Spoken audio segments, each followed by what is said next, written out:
Hello বন্ধুরা, welcome to foodie crush. আজকে আমি তোমাদের জন্য নিয়ে চলে এসেছি একদম সহজ পদ্ধতিতে আর চটজলদি কি করে ফুলকপির তরকারি বানানো যায় সেই রেসিপি। সো চলো রেসিপিটা স্কিপ না করে কিন্তু পুরোটা দেখতে হবে।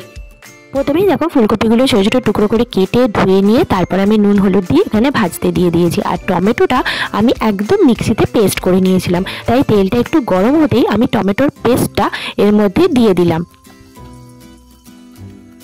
এবার এর মধ্যে একে একে হলুদ গুঁড়ো, লঙ্কা গুঁড়ো, ধনে গুঁড়ো আর জিরে গুঁড়ো এগুলো দিয়ে আর একটুখানি আদা আমি জাস্ট গ্রেট করে এর মধ্যে দিয়ে দিয়েছি। এবার আমি একটুখানি এটাকে একসঙ্গে মিক্স করে নেব। একটু মিক্স হয়ে যাওয়ার পরেই ভাজা ফুলকপিগুলো আমি এর মধ্যে দিয়ে দিলাম।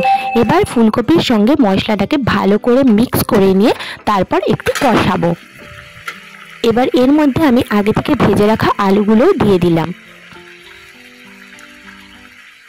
আর দেখো এগুলো আবারও ভালো করে আমি মিক্স করে নিলাম মশলার সাথে।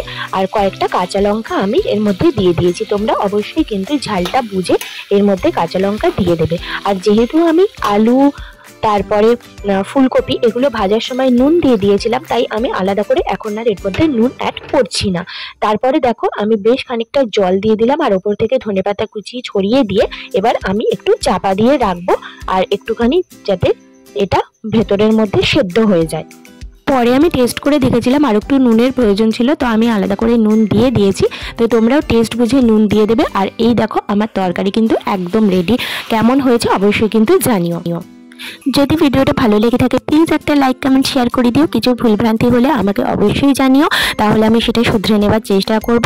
চলো ভিডিওটা এখানেই শেষ করলাম, আর খুব তাড়াতাড়ি নতুন কোনো ভিডিও নিয়ে আবারও তোমাদের সঙ্গে দেখা হচ্ছে। সবাইকে টাটা, সবাই ভালো থেকো, সুস্থ থেকো, সাবধানে থেকো আর আমার পরিবারের পাশে থেকো।